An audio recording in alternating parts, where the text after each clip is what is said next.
Welcome back to another episode of the Format Podcast. Appreciate you stopping in to take a watch or a listen, depending on how you're accessing the pod, all right? We definitely have some good stuff to talk about today. Joining us is going to be Brian Smith, writer and reporter for Sports Illustrated, Irish Breakdown, All Clemson, All Gators, All LSU, and other sites, all right? And he's going to give us his thoughts and the breakdown on the college championship games, the conference championship football games tomorrow. Well, I guess depending on when you're listening to this pod, could be today, tomorrow, yesterday, whatever.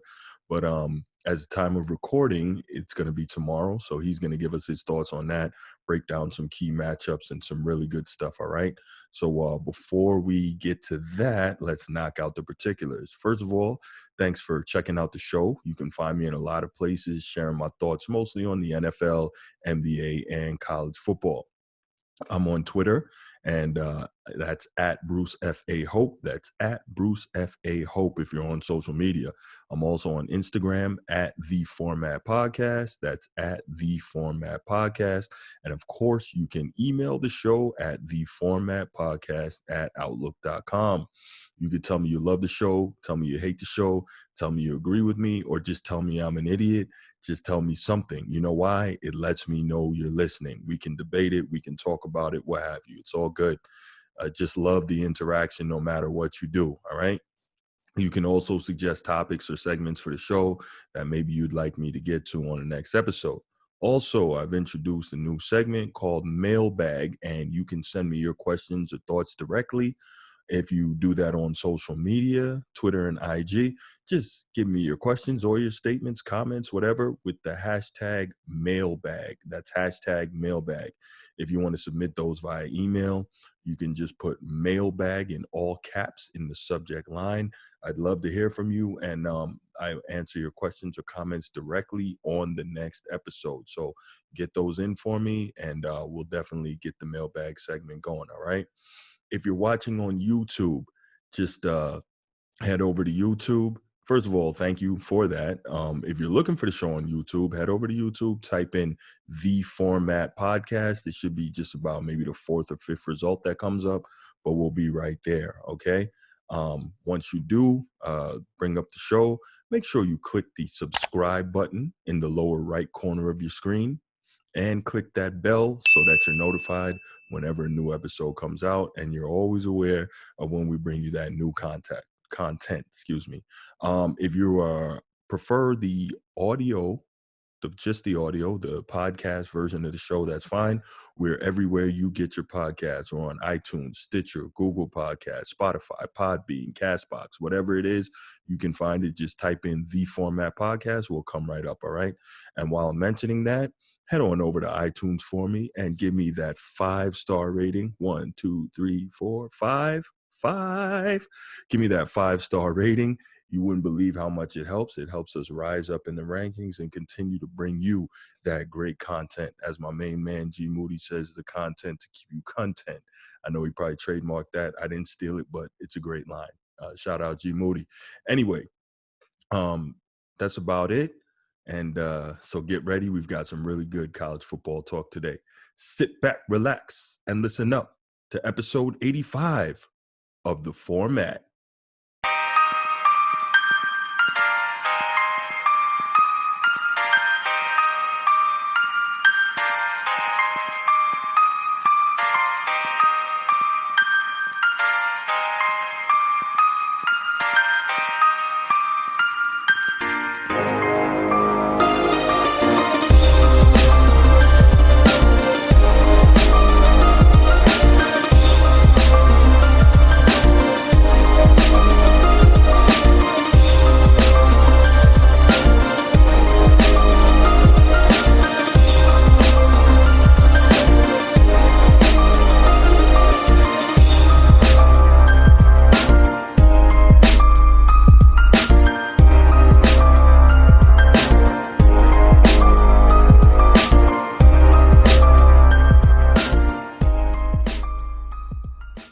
Here joining us on the Format Podcast to discuss college football's championship weekend is Brian Smith, writer and reporter for Sports Illustrated, operated all Clemson and all Gators to talk the ACC title game between Notre Dame and Clemson, round 2, a SEC title game between Alabama and Florida, and everything else. So, Brian, welcome back to the show. Thanks for coming in. Thank you. I've actually moved around on a lot of sites, LSU, Florida, Notre Dame. It's a lot of fun. But, there you go. These are great games, man. This is why we watch the games Yes, here. sir. This so weekend. let's get right to it. First thing I want to talk about is the game that's probably drawing the least attention and is probably the one that's least difficult to identify how it's going to go, and that's going to be Big Ten championship game tomorrow at noon, Northwestern and Ohio State. Now, I don't have an issue with – a lot of people do. I don't have an issue with the Big Ten changing the rules so that Ohio State can participate in the title game with less than 6 games. I don't have a problem with it. Ohio State's clearly the cream of the conference and one of the 4 best teams in America, in my opinion. My biggest issue here is there's a lot of people complaining, number one, that the Big Ten changed the rule to facilitate that, and number 2, that Ohio State will likely make the playoff with only 6 games. Stop whining, people. The thing is this. The College Football Playoff Committee, by design, has not laid out any specified or specific criteria for what gets you into the playoff and what does not. And the reason I believe that they haven't is so that their feet can't be held to the fire when they make stupid decisions or decisions that don't line up with that criteria. So with that being said, why, Brian, is everyone complaining about Ohio State likely getting in with only 6 games? Well, I think a lot of things. Number one, Ohio State's successful, and people just don't like them. That's just not going to change. That's number one. Well, let's be honest. Go to any message board you like, whatever network. There's 1 or 2 teams on that message board. You say the coach's name, the fan base, and it's just boom, there's 50 posts. You'll see 50 posts. If it's negative, you'll see 3 posts or something. You know what I mean? That's just how people are. Politics, sports, family, whatever. Negative draws that in. Secondly, and this is my only issue with Ohio State, the SEC, Notre Dame, Clemson, these other teams, you risk every time you play injury. And that's the one big thing. And I don't want anybody to be hurt, but Ohio State's played 5. That's 5 more times. Fair. Justin Fields didn't have to play 5 more times. So let's be honest. If Justin got hurt in the game, any of them, or if he gets hurt in the game against Northwestern, they're not beating anybody. That's just how it works. Right. So Ian Book at Notre Dame, et cetera, Mac Jones at Alabama, that's my only issue. But the other problem is there is no 5th or 6th. The team drop-off is pretty considerable, and we'll get into that in a moment. But who else are you going to take? So I'm talking against myself, but as much as I don't like it, I also understand it because, like you said, they're one of the 4 best teams from a physical standpoint. Right. Not debating it. Right. And that's kind of my thing is so many people they're fine with the 4-game playoff, don't want to expand it, and they're fine with it basically being a Power 5 invitational, blah, blah, blah. That's another soapbox I can get on. But absolutely, if you have no issue with the committee picking the quote-unquote 4 best teams, then you should have no issue with Ohio State being in there because they are without a doubt one of those teams. Again, it just comes back to bias. I look at it from the perspective of this is a very odd year, if nothing else. There was no way for this to work out evenly. There was no chance of that anywhere. And I think the Big Ten screwed up. I know a lot of people think that as well. And I think that's probably the other reason that people don't want to see Ohio State or any Big Ten school for that matter get in is because the Big Ten started to fight, hey, let's not play. And now, obviously, everybody did. So there's just a lot of factors involved. I'm just going to watch the games and enjoy them. Okay, so I think we kind of both are on the same page with who's going to be the Big Ten champion, but you still got to play the games. Any chance Northwestern does the unthinkable here tomorrow?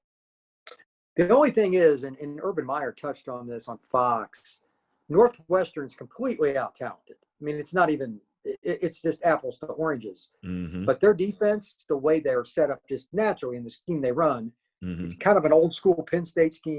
Everything stays in front, cover 3, cover 4, whatever. And I don't know what he teaches, especially considering the level of athlete or not. at Northwestern compared to some of the other programs we're going to discuss today. They Mm-hmm. tackle incredibly well. Right. You don't hit 40 and 50 and 60-yard plays against them, which is the forte for the Buckeyes. So they can keep it close. I've got the game 27-16. I think they'll turn them over because Justin will get frustrated and try to force the ball a few times. But I don't think they'll ever be, quote-unquote, threatened beyond, say, middle of the third quarter. And if they get any turnovers at all, and I mean at all, on Northwestern, it could balloon to a 41-20 kind of game, something like that. But, yeah, barring them turn it over 4 or 5 times, no way they lose. No way. So I don't see Northwestern getting that many points. Ohio State's front seven is ferocious. They may not have a singular name like a Chase Young, but the unit is tremendous. And then also offensively, I don't see the turnovers from Justin Fields because I think they're going to run it down Northwestern's throat with Master Teague and Trey Sermon. And so I don't even know that Justin Fields is going to have to throw that much. And then once you get that thing cranked up, you got Olave, and he's going to catch everything comes to him in the play action game. I like the way Ohio State plays football. I'm a proponent of old school, run the football, stop the run, and then you can pass it very well off the play action. The only thing there is Olave is rumored to be the guy that got COVID, and that wide receiver room has changed. Oh. Now, that's one of the reasons I only picked 27 points. Chris is arguably the best receiver in the country, not named Devontae Smith. By the way, he's the best player in the country. If he got it and 2 or 3 of the other guys are out, timing is everything with wide receiver and quarterback play. Sure I don't care what level you're at. Then we've got a whole different ball game. So we'll see when they come out, because it's not like anybody at Ohio State's going to chuck over or say, here you go, this is who is and who isn't playing. They have no reason to do that. Right. But your point is completely valid. Otherwise, they'll run for 180 yards, and that's Northwestern. When they get in the red zone, they don't have that bulldozer like Teague to run the ball. I think they'll be kicking field goals, and that's not going to beat them. Yeah, you can't beat an elite team getting 3 and not 6. I agree. So moving on from there, Big Ten championship aside, so we both have Ohio State. Now, SEC championship. Now, most people obviously feel like the SEC is the class of college football. You and I have talked about this. So be it. Bama is clearly the best team in the country. I can't argue that, no matter how I feel about them. But they'll be going up against a high-powered Florida team tomorrow. Any chance Dan Mullen is able to do what no other Saban former assistant has been able to do, and that's beat Saban in a game when he's coaching someone else? Well, first things first, Alabama's offense is now what it used to be in terms of their defense. There's a great group of players on Alabama's offense. Every spot, is this guy a first rounder or is he a second rounder? It's the most dynamic offense in college football. The only way you slow them down at all, besides just getting random turnovers, false starts, penalties, stuff like that, you have to shut down their running game. Yep. Najee Harris is tremendous. Many coaches will tell you, while you can't stop the perfect pass, with run fits, good tackling, good scheme, you can at least slow down a team's running game. They might be able to hold them to field goal. So it's possible. With that being said, I watched every single play of the Florida LSU game, and I wrote about it from an LSU perspective this past week. When we got to about 3-4 minutes left in the third quarter, I just done sections because I thought LSU was going to get blown out. Sections like, okay, well, this position played pretty well. These are things to build on. I had to stop everything I did and say, well, wait a minute. They're about to beat Florida at Florida with 50-some kids missing not 1, not 2, but their top 3 corners. How does that happen? So Florida's head was obviously not where it needed. And that was Dan Mullen did a terrible job. I was about to say, that's more let down no way around Florida than kind of. They were a 23-point favorite. Yeah. I mean, that's insane. You cannot be in that position. They flunked. The defense for Florida is not getting it done. They can pressure the quarterback pretty well, but they're going up against 2 first-round draft picks at offensive tackle at Alabama. Good luck. And then number 2, their secondary gives up too many big plays, despite having quite a bit of talent. Something is just not right. The fit, the scheme, I don't know. Their coordinator has a lot of experience, but I don't see them slowing them down very much. And unless something happens where Alabama literally has just implosion, which they have not shown all year, how do they not score upper 30s to low 40s at least? I mean, how? That's just my opinion. But Florida didn't last week's effort. Why would anybody think otherwise? So here's the next I'm question. not taking it close. Offensively, can Florida keep up with them? We know that Florida's offense is explosive. Can they maybe keep up with Alabama? And in the event they can control the run game, Mac Jones, are we sure that he can beat you without the running game? Oh no, we haven't had any Right. evidence either way. You've got a Right. great point. So that's what I would be doing, is trying to sell out to stop Najee Harris and that run game and make him prove that he can beat you over the top. Now, we know how good Devontae Smith is. You brought up that name. He's ridiculous. He is a, legitimate Heisman contender, but if it's just Mac Jones, can they get it done? John Mechie is the player that you need to worry about. He averages 18 yards a catch. Mm-hmm. Is he better than Devontae? No. He averages more yards. Right. Why? He's always single covered.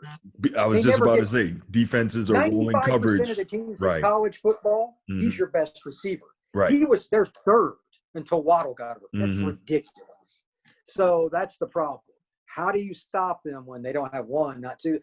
Every single guy is capable of at least having a cup of coffee in the NFL if their skill spots on offense. Mm-hmm.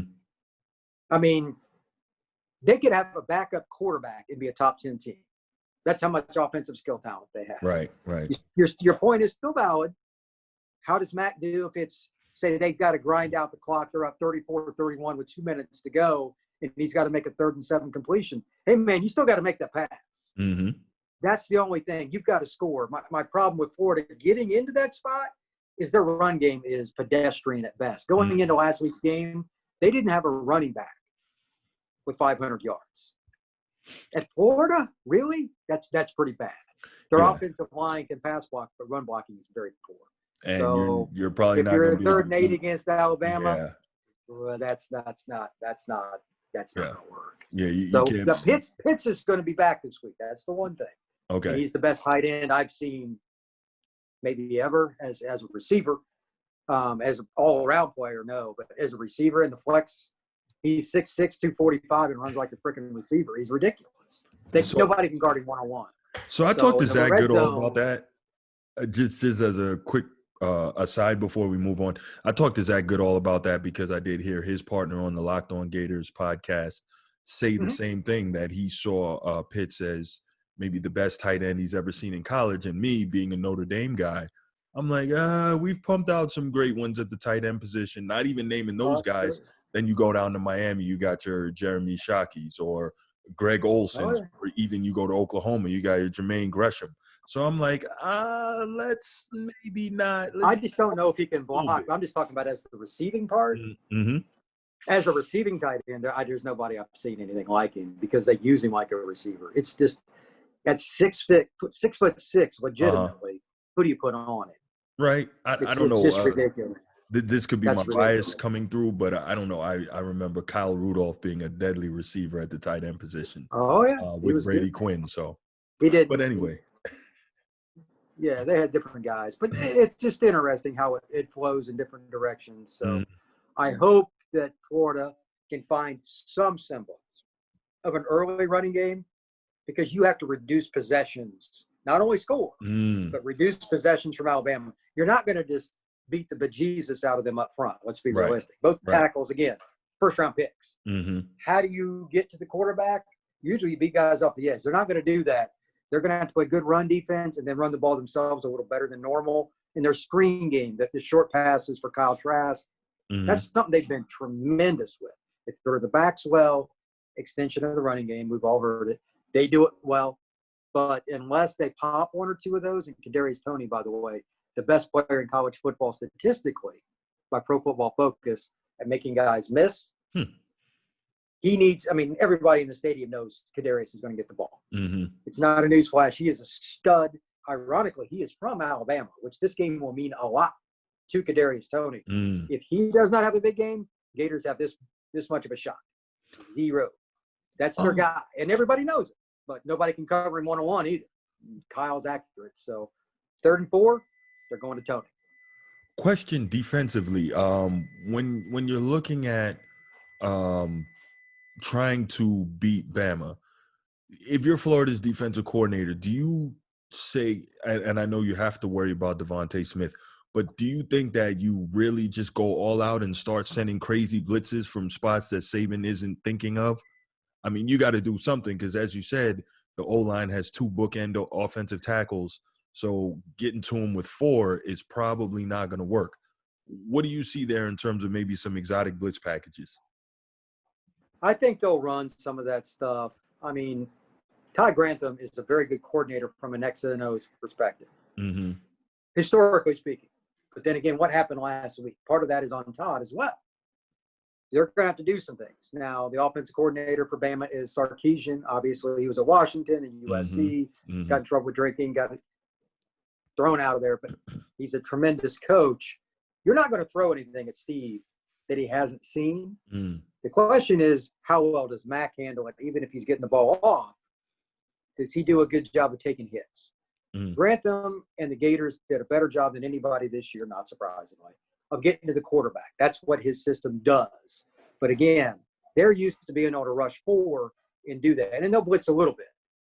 I don't think you can just consistently blitz and put Devontae one-on-one, because if there's one thing Mac Jones does, it's throw the rainbow deep ball.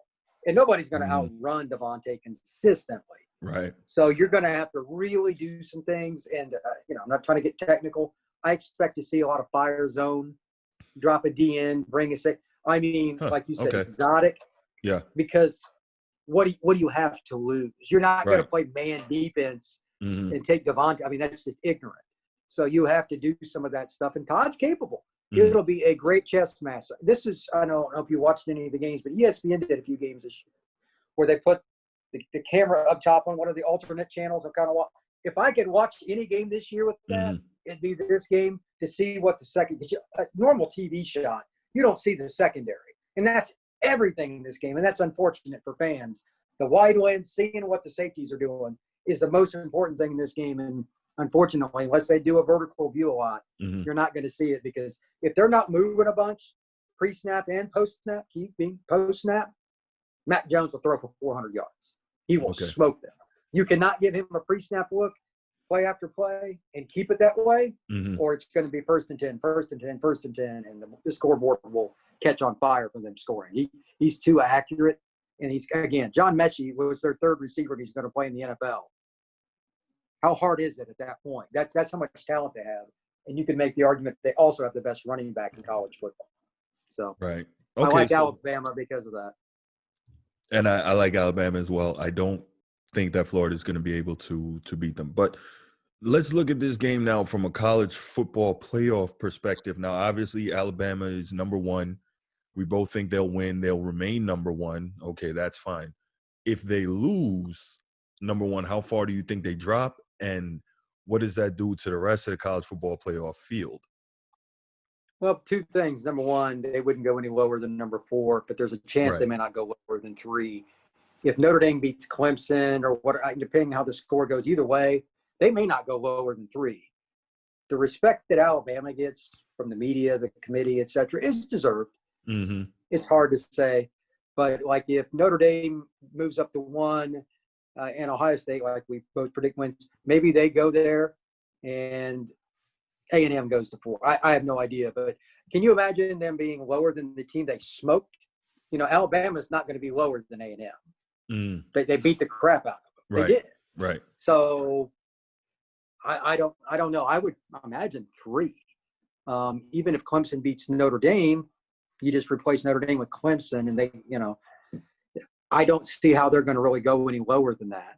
But at the same time, this is the college football committee. Right. Well, I tell you what, if you're I'm using Notre rational. Dame, right. If you're Notre Dame, and we'll get to them in a second, you better be careful and have in the back of your mind that if you lose this game to Clemson, and I'm a very lead here, I do have Clemson winning it close, because it's just that hard to beat a team that good twice in the same season. But if you lose to Clemson, you got to have it in the back of your mind that, okay, now we've got to deal with Bama in the semifinal. So that may be more incentive for Notre Dame to go out there and play the game of their life again to try and beat Clemson. That's understandable. But Absolutely. yeah. You want to avoid them as long as possible. Yes, you do. So with that said, let's get to it. ACC championship game, Notre Dame and Clemson, the rematch of the best game of the year. And Notre Dame, and this is not me being biased, this is a fact, with that win over Clemson when Clemson was number 1 and Notre Dame was number 4, that's the best win of this college football season. And as a side note, to all those people who want to say Notre Dame is irrelevant, this game is being projected to have the best numbers of any ACC game that's been televised ever. And it may outperform every other Big Ten championship game. So, Notre Dame's irrelevant. Yeah, if you think so. But where are you on this ACC championship game? Obviously, Mike Jones, James Skalski, a number of other defensive starters are back for Clemson. Of course, the big name, Trevor Lawrence, the starting quarterback, who's presumably number 1 pick in the draft. I'd take Justin Fields. That's me. That's a story for another day. But all these guys are going to be back. Notre Dame has a heck of a task on its hands. Where are you with this game? 2 things. Number one, like you, I think your point is very good. Really hard to beat a good team twice, especially you're playing them just over a month apart. It's kind of weird, to be honest. And it's not even out of the realm. I doubt the committee would do this because it'd be they could technically play again. I thought about that. I thought about that, yeah. I mean, it's just the way the numbers work out. But it is, but I don't know if Clemson with 2 losses to the same team still gets in. That would be iffy, even though they're probably still one of the best 4 teams in the country. You probably could still make that argument. There's no way you're going to tell me A&M or even Florida is better than Clemson. You're not. We're going. If Notre Dame beat Clemson, they drop to 4. Notre Dame goes to 1. That's possible. Alabama only goes to 3. Or Notre Dame and Alabama. It's Alabama would have to get beat by Florida. That's right. Which is very unlikely. But otherwise, it could happen. But the key here is the following. Notre Dame completely shut down Clemson's running game. Like we were talking about Florida against Alabama, Notre Dame destroyed Clemson up front. Unlike Alabama, Clemson's interior offensive line, we're not talking about the tackles. They got the one kid from Ohio, that junior, who I expect to leave after this year. Very good football player. They don't run the ball inside very much because, quite frankly, those guys have underperformed. There's no way around it.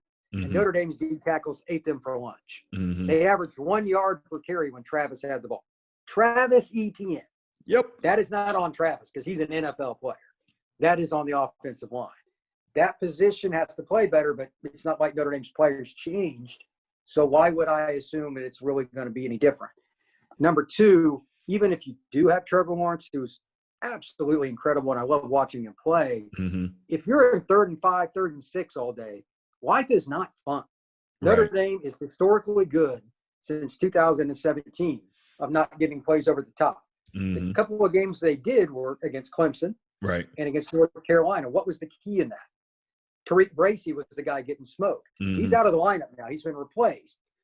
When he came out of the game against North Carolina, the Tar Heels scored touchdowns in their first 2 drives. They scored 3 more points the rest of the game. That's the team that just put up 700-plus yards of offense against Miami. Notre Dame's defense is legit. You could make the argument they're the best all-around defense in the country. Conservatively, they're top 5 from a balanced standpoint. They're not the deepest team, but especially in the secondary. But the guys that play make plays. Clarence Lewis is the freshman, for those of you that don't know.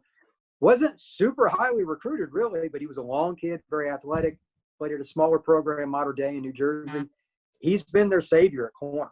How often do you see a freshman be a savior at corner? It doesn't happen hardly anywhere.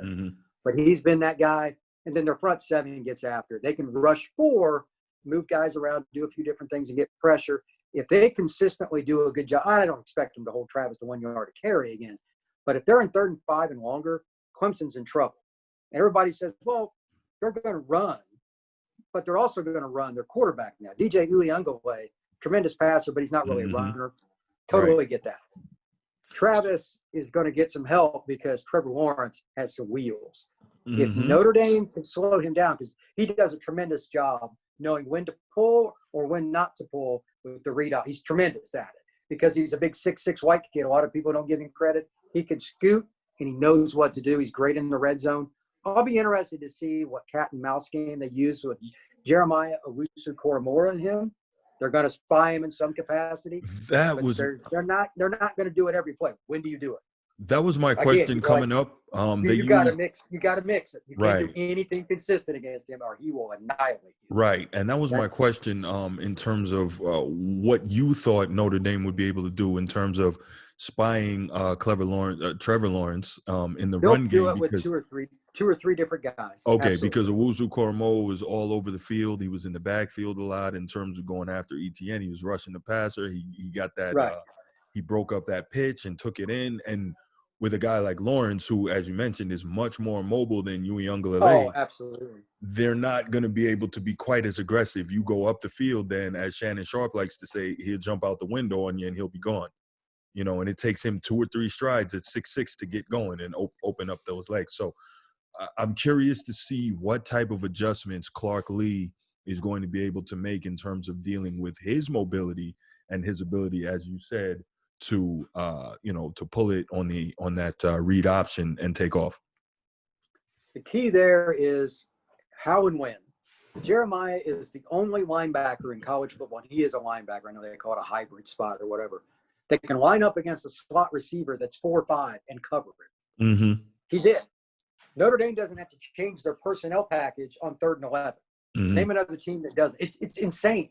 Right. That's why they're so versatile. And I love Clark Lee. But one of the reasons his defense was so good last year and this year, Owusu is by far, in my opinion, the best defensive player in college football, bar none, because he changes your entire package or not, just based on what you want to do. He can be your edge rusher. Mm-hmm. He can be your slot corner at 6'1", 215, and be a linebacker that's a headhunter. And he can also be a guy, they'll move him to like an inside kind of position, weak side linebacker, and he's dominant anywhere he goes. Right. I've never seen a guy like that at Notre Dame that was that versatile. Jalen Smith, I thought, was as good or better. But he played one spot. Mm-hmm. This guy literally plays all over the place, and he does it very, very well. Right. It's not fun playing against those guys because when they're in one spot, you can run away, you can do different double. When he's in the slot, maybe he blitzes, maybe he covers man, maybe he plays up. They do a tremendous job just naturally of doing that. That allows who I think will be the spy more often, and that's Drew White, the middle linebacker inside the tackle box. Drew is very good. He's not going to dominate in pass coverage. He gets his hand on the ball here and there. Right. But if Trevor runs, he's going to feel it, if you know what I mean. Yeah. How much do they want to run it? Here's a little stat for you. They've only run him, and I know he hasn't played as many games this year, but they've only run him about half as much this year as they did last year. I'm sure part of it is off the record, and they'll never admit to it. It's because of the draft. They don't want him getting hit. And I don't blame him and or them. But at the same time, in this kind of game, you play Notre Dame, Alabama, Ohio State, somebody like that, you better have the gloves off. Right. Because 3rd down and 3, DJ was good, but you got to throw it. But Trevor, he can run. Is he willing to really take a bang on these shoulders?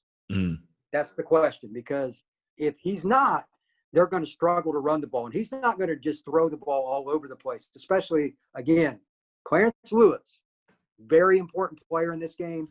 If they're not getting beat deep and they got to hit short passes, we'll see different kind of game because Notre Dame will give you 5 yards all day and make you get fuel. That's just what their defense does. Right. I'll be interested. On the other side, it is you got Davis back at nose guard. You got Skowski, who I still think is kind of banged up. I don't think he's 100% either. He's a good player. But I still think this is going to happen. I still think they're going to come right at them, and they're going to play action. I mean, Notre Dame's offense has grown even since the Clemson game. It's kind of a weird transformation. Javon McKinley has become a real threat down the field. Yeah, he's becoming one of the bigger downfield threats in college football. Yeah. If you'd have told me that after the Louisville game, I would have said seek help, drug therapy, something like that, because that's ridiculous. Right. But, I mean, seriously, you hit it. He's all of a sudden not only getting down the field and making plays, he's making those contested catches that just suck the life out of you if you're a defensive team. I mean, it's nothing worse than have a guy take the ball off your head. And he's done that multiple times, and he did it against Clemson. The other thing is, if you look back at the first game, when Notre Dame got in the red zone, they left 15 points on the board. field. Yep. You can't do that. I mean, their stud tight end, who might be their best tight end ever before he leaves, Michael Mayer, had a false start and a drop touchdown. Yeah. That can't happen. Yeah. I mean, it just can't happen. No. But it did. And then, of course, Ian fumbled the ball like the four. I don't think he was going to score on that play, but he was going to score. First down. Score. Well, he was getting tackled, but he would have been first and goal with the 2. With that offensive line, they're going to punch him. Right. You know, everybody's saying, well, Clemson left points on the board. They did, but Notre Dame left a bunch too. That game was not very well played in the red zone by either team. I agree. We'll see how that goes now. But Notre Dame's offense, I also think they may not have to score as much in the red zone. Some 40-yard to 30-yard type shots and or screenplays. Different guys can make plays for you. Who's it going to be? I don't know. But Notre Dame's going to come up with something. Avery Davis might be another one. They find different ways to get guys in the screen game, et cetera. Tommy Rees is a good coordinator. He's blown me away as a freshman, basically, as a coordinator. It's his first full year. He's done a good job. And it's not as hard when you have that offensive line. Right. I know that Josh Lugg's probably going to be the center. That is a problem to me. I don't think he's a fit at center, but he's still 6'6", 6'7", 320 pounds or whatever. He's not a lot of fun to go up against and bang heads either. I'll be curious to see what games Clemson runs right at Josh, because that's what they always do. They try to do things in the A-gap. That's their business. They make it happen. And now they've got an NFL-level nose guard back who did not play in game number 1. Davis, he's a really good player. Tyler Davis, he's a great player. I'll be curious to see if Clemson just, you know what, let's make them earn their way down the field if they keep coming out. And Venables usually is, I'm going to take my lumps and I'm going to blitz, but he's a great coordinator. Nothing would shock me with him, and I'm not going to really question him. His success rate's high, but I think Notre Dame will be able to bludgeon them again. They're not set up for that because nobody else in the ACC does it. There's nobody prepared for that. Okay. It's not option football, but you're not going to practice one-on-one Oklahoma drill and 9-on-11 drill and stuff like that at this point in the season. Good luck. I mean, they can almost tell you it's outside zone coming, but you've got 310 pounds, coming at you at center, et cetera, and he might be the weakest link. I mean, it's going to be interesting. I have Notre Dame winning 35-31. Wow. And it's because I think their ability to make plays in the red zone with the run game is going to be better than Clemson. Okay. Just running downhill. And I also think the other part is nobody's picking them. After a while, you just get tired of hearing it, and you just tunnel vision. It happens.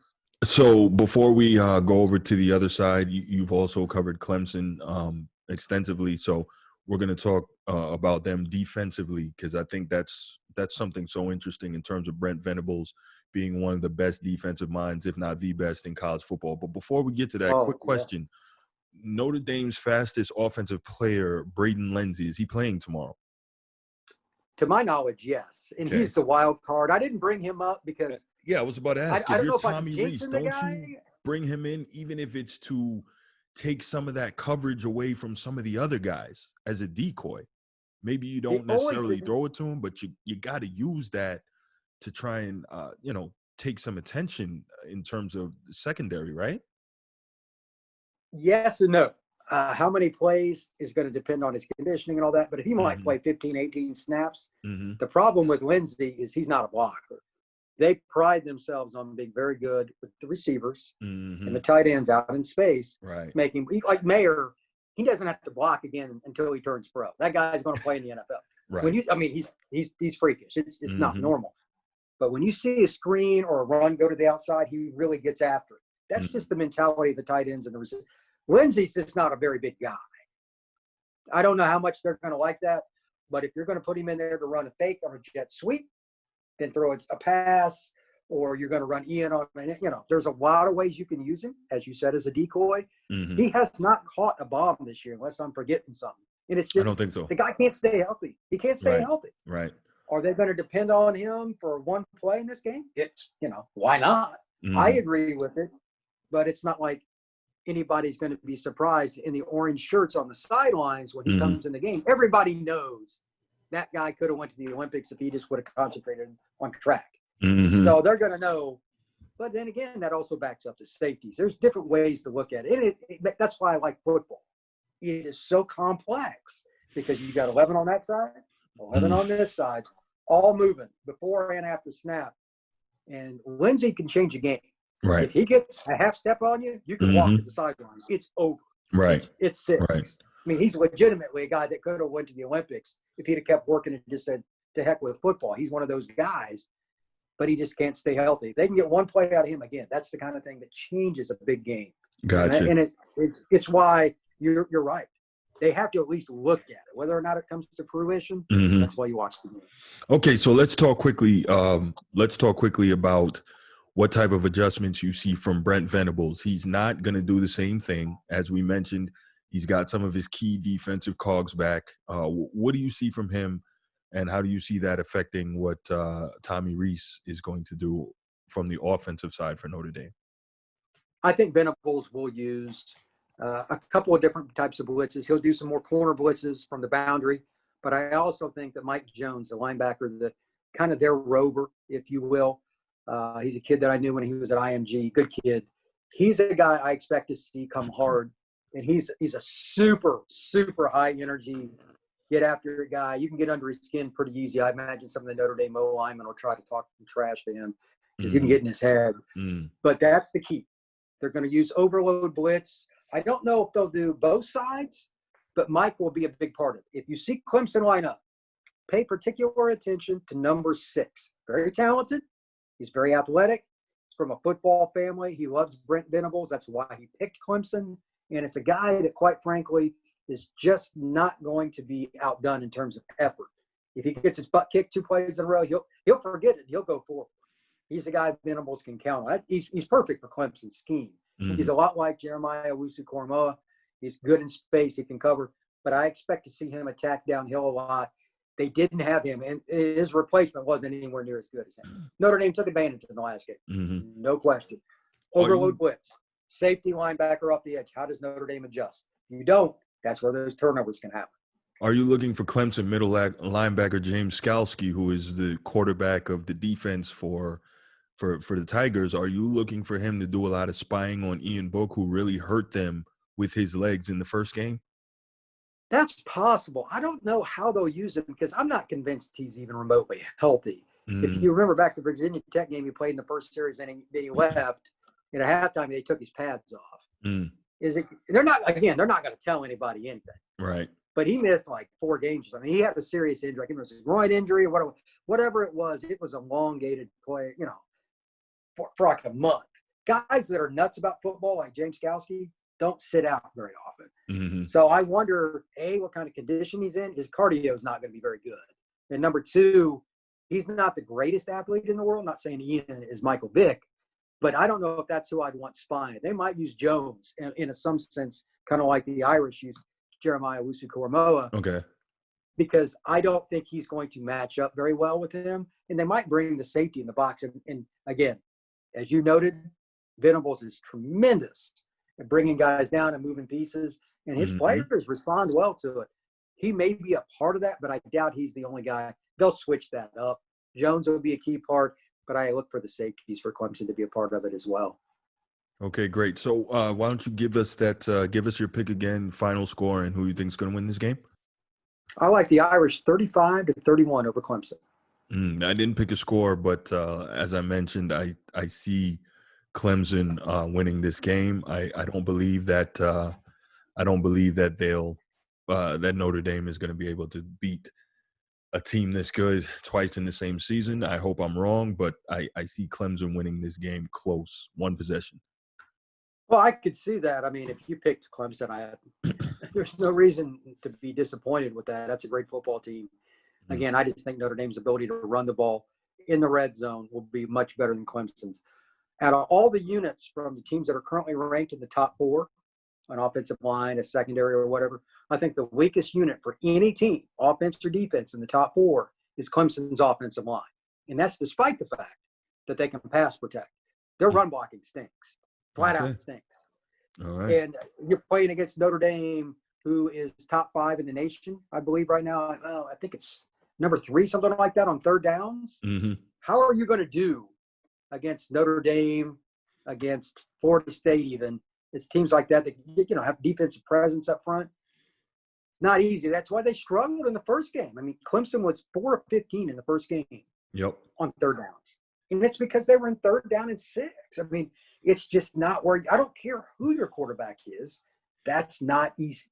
So if they do well running the ball, they'll beat Notre Dame because they have the best quarterback in college football, in my opinion. Mm-hmm. But at the same time, I just don't see how their offensive line is suddenly going to move the chains where they're getting 4 and 5 yards on first down. I just don't. That's my opinion. Before I let you get out of here, the last thing I want to talk to you about is we're hearing rumblings of playoff expansion, 8 teams, 16, whatever it may be. I think it'll probably be 8.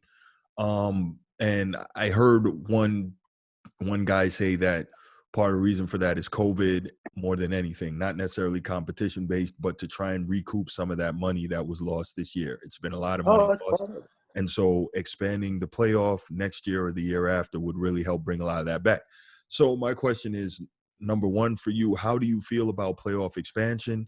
And number two, do you think that the expansion should come with, we mentioned it a few times, set criteria on what makes the playoff? And before I let you go, I've been a proponent of an 18 playoff. I'm fine with it, but I want it with criteria. I want transparency, because what we're going to end up seeing is the same thing.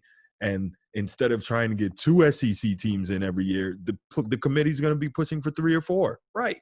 And it's ridiculous because it's not always to say that it's guaranteed that every SEC team is going to be better than every Power 5 team or Group of 5 team. So I'm saying if you expand it to 8, I want all 5 conference champs, 2 at-larges, and Group of 5 best team. That's fair. I mean, I'm not going to get into the politics of all that, but I mean, I have no problem with the 8. Mm-hmm. I've been around enough athletic people at the college level and coaches, like it, dislike it or not. The biggest problem with college football is something that has nothing to do with it directly, and that's Title IX, meaning you got to pay for all the other sports. And that's what they're talking about with this money. Mm-hmm. These schools had to play. Part of them had to play, whether they want to keep the other programs alive. Yeah, that's exactly what it is. Mm-hmm. These states are a lot of these states are bankrupt. Right. You know, like LSU, the state of Louisiana is bankrupt. Yep. And that's a state institution. They need the Tigers to play. That's just reality. It's not fun. You know what? That's funny. If you go back, I can't remember which one it was, but one of my earlier podcasts around the beginning of the season, when you had these conferences deciding if they were going to play or not, and the SEC was adamant about it from the beginning, I said, of course they're adamant about it. You know, many of the poorest states in the country, unfortunately, are in that conference. Louisiana, Mississippi, Alabama, Arkansas. These are states where a great deal of revenue for the state itself is generated from what happens on Saturday afternoons. It can't go a year without college football. Yeah, think about the restaurant and the bar that's 2 blocks from like where South Carolina plays. They sell out every single game. That restaurant owner needs that game to happen. You know, that's just the way it is. Correct.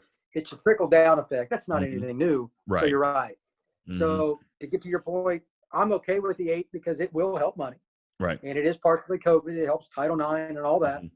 How you do it, you're never going to make everybody happy. You're just not. We both live in Florida. We both know how the people down here feel. If it doesn't happen in Dixie, they don't care. They just don't. Right. You know, it's part of the culture. But at the same time, you're not going to tell me a Group of 5 team is better than like Auburn or something most years. There's no way to make it perfect. Again, it's going to depend on the team. I think, let's take this year. Other than Alabama for sure, obviously, and maybe Florida, I think Cincinnati could probably play with every other team in the SEC this year. Cincinnati so that's why I'm not really right. That's I'm not the guy that every single year is going SEC. Every team in the SEC is better than every Group of 5 team. No, because you got some years Boise State can hang with whoever. I think they beat Auburn in the Chick-fil-A opener a couple of years ago.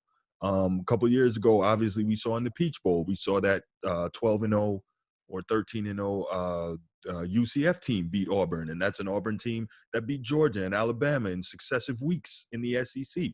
You know, so I'm not the guy that's drinking the SEC Kool-Aid. Okay, great, a lot of great players, they got great teams. Okay, but that doesn't mean year in, year out, every team in the conference is better than everyone else. I'm not buying it. The only problem with that is you're talking about a scenario where you're setting the criteria, and they're not going to do it because Right. of what you said. They're going to leave themselves leeway. Mm-hmm. But the problem is a lot of the teams that are group of 5 are not going to bring in the television ratings. That's what really it comes. It's advertisers are the bottom line. Okay, right. That's just the way it is. Mm-hmm. Nobody. That's why, like you and I are Notre Dame fans. Mm-hmm. Notre Dame will get bowl games because not only do they bring in a lot of fans, there are a lot of fans with this. Yep. It's not just an advertiser. It's Mercedes. It's high investments. They can get them to pay more. It's just the way it is. Mm-hmm. That's never changing. That's a great point. It's just the politics of college football is still and always will be one word, and that's money. Never changing. Yep. So I don't have a problem if they do a group of 5, but most years that team would get. I mean, can you imagine most teams playing Alabama this year after the 8th seed? They would get annihilated. So that's but I don't have a problem with it because I saw a graphic the other day, and even though it's been a Power 5 invitational since its inception, there's been a ton of blowouts in the semifinals of these games. A lot of them. Whether it's been crazy. Clemson blowing out Notre Dame or Oklahoma getting blown out by LSU or Alabama or there's usually by the end of the year there's usually about 2 teams that are just absolutely for whatever reason. Right. But I mean, you could see a 63-3 game in a college football playoff. Well, I mean, we saw a 38-0 against Michigan State that had the number 1 defense in the country. They went and played Bama and got destroyed. Yeah. They did not score. Yep. I think Alabama's still scoring in that game right now. That was like 3 years ago. So I don't buy into it. If a Power 5 team can get smoked, let a group of 5 team have an opportunity because basically, and I get the money argument, but what you're saying to me is the games don't matter. What are they playing for if not a real legitimate opportunity to try and go for the chip? Whether or not they get there and get smoked, fine. But they still earn the opportunity to go there and get smoked if indeed they've earned it, right? Well, that's fine. I mean, it's just you're never going to convince certain fans of that. And again, even though that's all legitimate, you're talking football, I'm talking money, and that's how the decisions are made. Right. So I think there's about a 1% chance there's a group of 5 guaranteed.